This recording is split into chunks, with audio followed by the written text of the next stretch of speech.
பாத்தியாருக்கு நான் நினைச்சது சரியா போயிடுச்சுல்ல. அந்த பல்லவி தான் ஒரு பாம்புங்கிறத காட்டிட்டால. இதுக்காக தான் நான் தலையா அடிச்சுக்கிட்டேன். அவ சங்காத்தியமே வேண்டான்னு.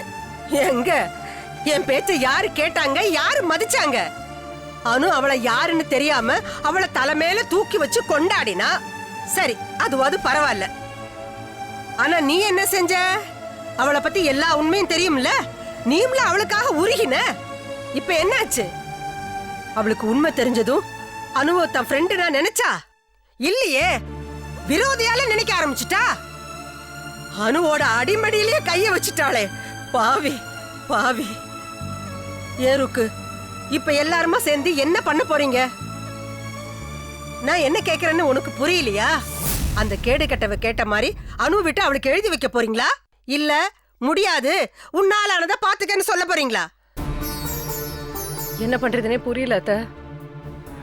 பல்லவி இப்படி கட்டன் ரேட்டா பேசுவாங்கன்னு நான் கொஞ்சம் கூட நினைச்சு பார்க்கல. அனுவோட வீட்டை கேக்குறதுனால பல்லவிக்கு என்னத்த லாபம்? என்ன லாபமா? நல்லா கேட்டப்போ. அனு வீட்டை எழுதி வாங்கிட்டா அனு குடும்பத்தோட நடுத்தரவுக்கு வந்துருவாளே. இது அவளை பொறுத்த வரைக்கும் அவளுக்கு லாபம் தானே. ஆனா அவ நினைக்கிறது நடக்காது. அனு எப்பவுமே நடுத்தரவுக்கு வரமாட்டா. அவளுக்குன்னு சொந்தமா ஒரு இடம் இருக்கு. அதுல அவ ராஜாத்தி மாதிரி வாழ போறா. என்னத்த சொல்றீங்க? அனுக்கு சொந்தமான இடமா? ஆமா. இதுல அனுவை தவிர வேற யாரும் எந்த உரிமையும் கொண்டாட முடியாது. இது அனுவோட மாமனாரு வேர்வை சிந்தி உழைச்சி வாங்கின இடம். இத நான் அனு பேருக்கு எப்பவோ எழுதி வச்சிட்டேன். அது இப்ப அவளுக்கு உதவ போகுது. ருக்கு, முடிவா ஒண்ணு சொல்றேன். இவ்வளவு நடந்ததுக்கு அப்புறம் அனுவுக்கும் பல்லவிக்கும் எந்த சம்பந்தமும் வேண்டாம், எந்த உறவும் வேண்டாம். பல்லவி நல்லவே இல்லைன்னு அனுவுக்கு புரியவை. அது எவ்வளவு கஷ்டம்னு உங்களுக்கே நல்லா தெரியும் அத்த. அனு காரணம் கேட்பாளே, நான் என்னன்னு சொல்றது? ஏதாவது பொய்ய சொல்லு. அனுவோட நிம்மதிக்காக பொய் சொல்லலாமா? அதுல ஒண்ணும் தப்பே இல்ல. இப்போதைக்கு நமக்கு அனுவோட நிம்மதிதான் வேணும்.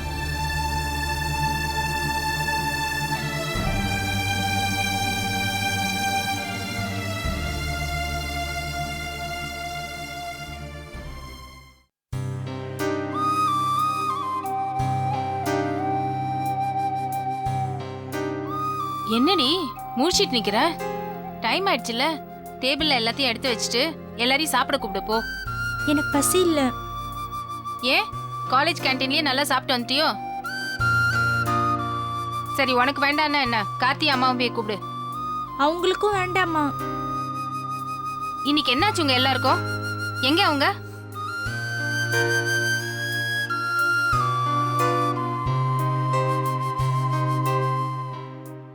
என்னாச்சு? ஏன் 2 பேரும் உண்ணாவிரதம் இருக்கீங்க? கேக்குறேன்ல. யாரும் சாப்பாடு வேண்டாம்னு சொல்றீங்களே, என்ன விஷயம்? நீங்க நடந்துக்கிறது இங்க யாருக்கும் பிடிக்கல, அதான் இந்த உண்ணாவிரதம். உண்ணாவிரதம் இருந்து கண்டிக்கிற அளவுக்கு அப்படி நான் என்ன தப்பு பண்ணிட்டேன்? யாரை கேட்டு சொத்து பிரிச்சு கொடுக்க சொல்லி அப்பா கிட்ட கேட்டீங்க? யாரை கேட்கணும்? அவர் சொத்துல எனக்கு உரிமை இருக்கு. ஏன் உரிமையை நான் கேட்கறதுக்கு நான் யார்கிட்ட பெர்மிஷன் வாங்கணும்? பர்மிஷன் கேட்க வேண்டாமா? அட்லீஸ்ட் அப்பா கிட்ட பேசுறதுக்கு முன்னால நீங்க எங்களுக்கு இன்ஃபார்மாவது பண்ணிருக்கலாம்ல. எந்த விஷயத்தை நீங்க எனக்கு இன்ஃபார்ம் பண்ணிட்டு செஞ்சிருக்கீங்க? அவர் ஏற்கனவே கல்யாணம் ஆனவர்னு அப்பா அம்மா என்கிட்ட இன்ஃபார்ம் பண்ணாங்களா? இல்ல ஸ்ரீநிதியை லவ் பண்ணிய நீ எனக்கு இன்ஃபார்ம் பண்ணிட்டு தான் லவ் பண்ணியா? எனக்கு அட்வைஸ் பண்றதுக்கு முன்னாடி முதல்ல உங்களை நீங்களே கேள்வி கேட்டுக்கங்க. இது எல்லாத்தையும் முன்கூட்டியே உன்கிட்ட சொல்லியிருந்தா நீ வேணான்னு தடுத்திருப்பியே. அதனால தான் சொல்லல. அதே பதில தான் நானும் உங்களுக்கு திருப்பி சொல்றேன். முதல்லயே சொல்லியிருந்தா நீங்க என்ன தடுத்திருப்பீங்க. அதான் சொல்லல. ஏட்டிக்கு போட்டியா பேசி சமாளிக்காத. என்ன இருந்தாலும் நீ பண்ணது தப்பு தான்.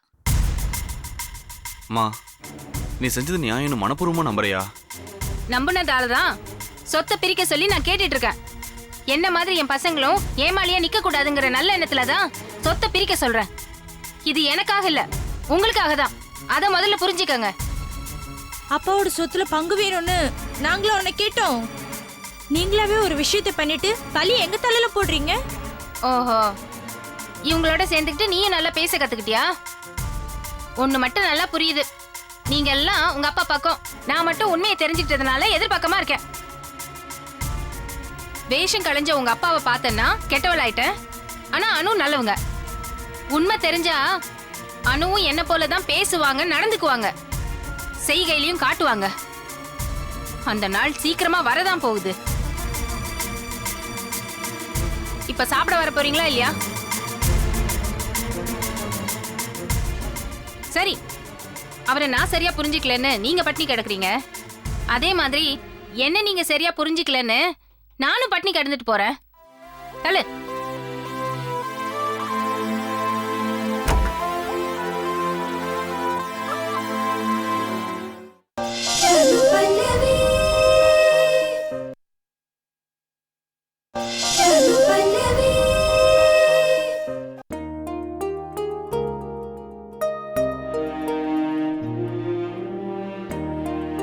இந்த அனு சாப்பிடு. என்னங்க அது? உங்களை யார் இதெல்லாம் பண்ண சொன்னாங்க? நானே வந்திருப்பேன்ல. ஏன் அனு, உனக்கு நான் பண்ணக்கூடாதா? இல்லைங்க, அப்படிலாம் இல்லை. உங்களுக்கு எதுக்கு இவ்வளோ கஷ்டம்னு தான். ஒரு கஷ்டமும் இல்ல, நீ சாப்பிடு. இல்ல நானே ஊட்டி விடுவா. இல்லைங்க, வேண்டாம், கொடுங்க.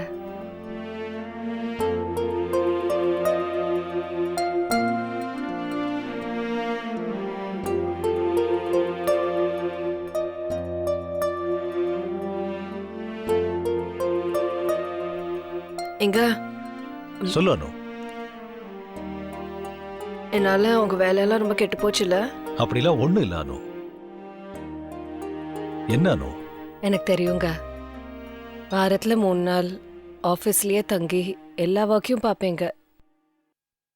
இப்போ நான் ஹாஸ்பிட்டல்லேருந்து டிஸ்சார்ஜ் ஆகி வந்ததுலேருந்து நீங்கள் ஆஃபீஸில் தங்குறது இல்லையே.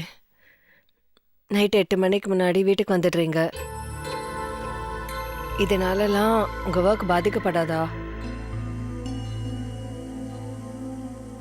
என்னங்க எதுவுமே சொல்ல மாட்டேங்கிறீங்க? நான் கேட்டது கரெக்டு தானே? இல்ல அனு, நான் பார்த்துக்கிட்டு இருந்த ஒர்க்கெல்லாம் இப்ப சுந்தரம், கணேஷ், சென்னி எல்லாரும் கொஞ்சம் கொஞ்சமா பிரிச்சு பார்த்துக்கிட்டு இருக்காங்க.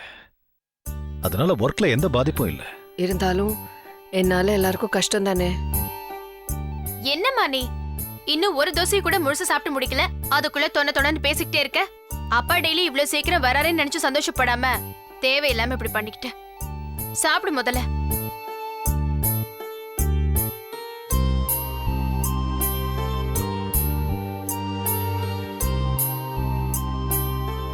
என்னங்க? போச்சுடா, மறுபடியும் ஆரம்பிச்சிட்டியா நீ? என்ன அனு சொல்லு. எனக்கு ஒரு ஆசை. சொல்லு அனு. நம்ம இது வரைக்கும் நம்ம ஃபேமிலியா சேர்ந்து ஒரு போட்டோ கூட எடுத்துக்கலையே. ஒரு ஃபேமிலி போட்டோ எடுத்துக்கணும்னு இது வரைக்கும் நம்ம யாருக்குமே தோணாம போயிடுச்சே. ஏங்க?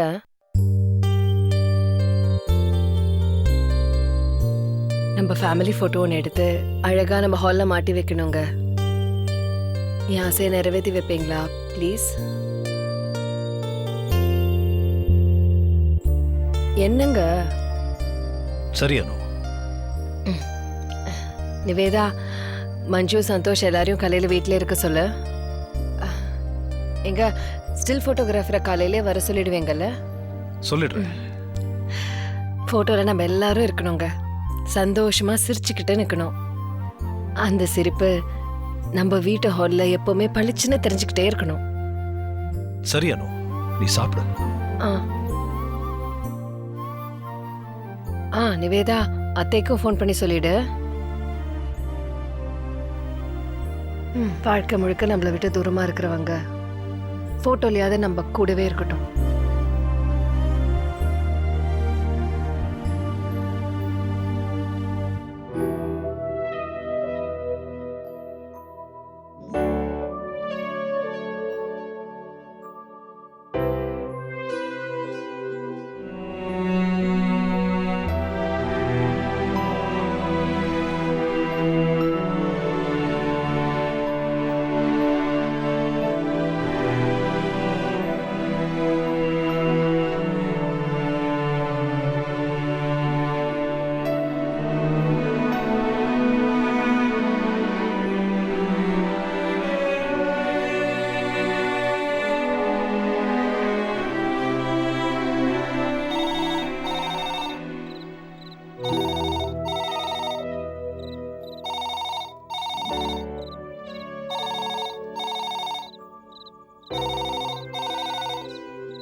ஹலோ பாட்டி, நான் தான் நிவேதா பேசுறேன்.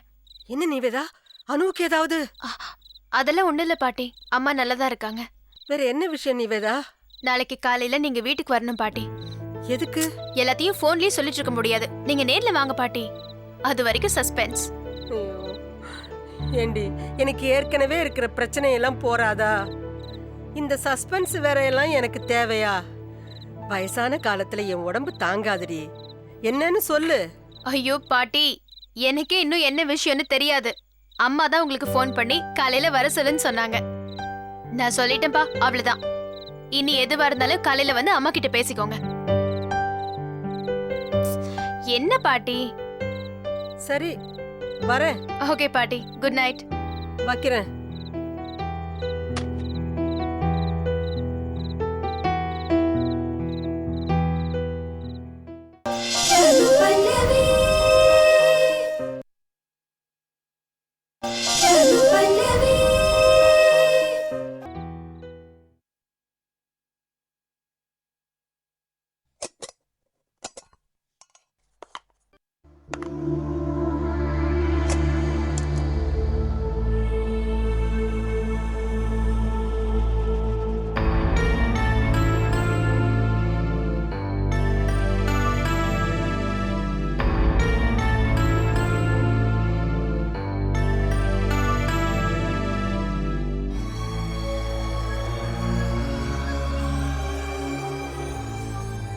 என்ன பிரியா, காலேஜ் கிளம்பியாச்சா?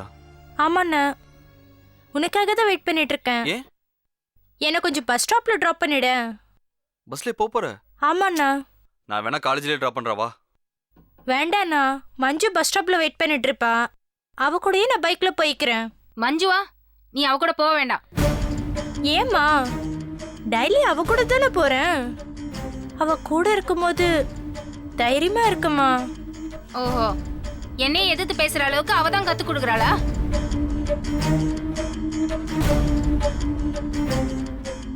நீ எங்கம்மா கிளம்பிட்ட? கோவிலுக்கு போறேம்மா. வீட்டில் எனக்கு நிம்மதியே இல்லை. மனசுல துக்கமும் வேதனையும் அடைச்சிக்கிட்டே இருக்கு. நிம்மதி இல்லைன்னா நீயும் கோமதி அம்மா மாதிரி மகளை பிரிஞ்சு தனியா இருக்க வேண்டியதானே? மா, ஏமா இப்படி எல்லாம் பேசிட்டு இருக்க? என்னாலதான் குடும்பம் கலைஞ்சு போச்சு, நிம்மதி போச்சுன்னு நீங்களாம் சொல்லும் போது என்னால வேற எப்படி பேச முடியும்? கார்த்திக், பிரியாவை கொண்டு போய் காலேஜ்ல விட்டுட்டு போ. அவ மஞ்சு கூட எல்லாம் ஒண்ணு போக வேண்டாம். ஏ பிரியா, இனிமே நீயும் மஞ்சுவோட ஃப்ரெண்ட்ஷிப்பை கட் பண்ணு. அம்மா, மஞ்சு ரொம்ப நல்லவம்மா. உங்க அப்பாவை கூட நான் நல்லவர் தான் நம்பிட்டு இருந்தேன். இப்ப கூட அப்பா நல்லவர்தாம்மா.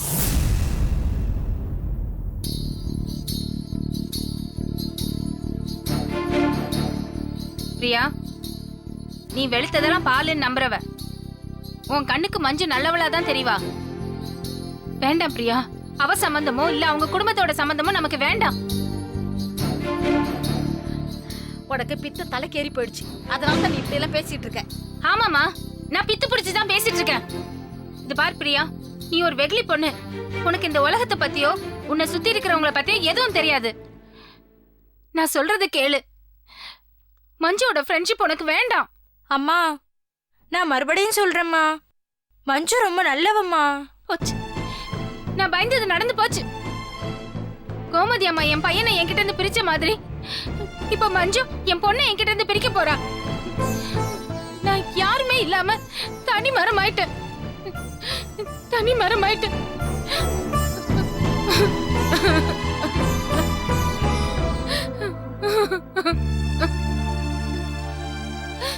அம்மா, அம்மா, சாரிம்மா. நாங்க இப்படி எல்லாம் நடந்துக்கிறது உங்களை வேதனைப்படுத்தணும்ன்றதுக்காக இல்ல, நீங்க மனச மாறணும் தான். மத்தபடி நான் என்னைக்குமே நான் உங்க பொண்ணுதாம்மா. நம்மள பிரிக்க யாராலையும் முடியாது.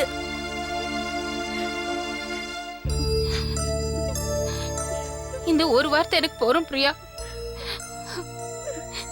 சரி, நீ காலேஜுக்கு போ, பத்திரமா போயிட்டு வானே. போ. வரேம்மா. நான் வரேன் பாட்டி.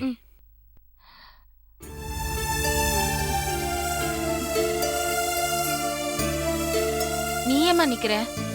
கோயிலுக்கு போகணும்னு சொன்னல, போயிட்டு வா போயிட்டு வாமா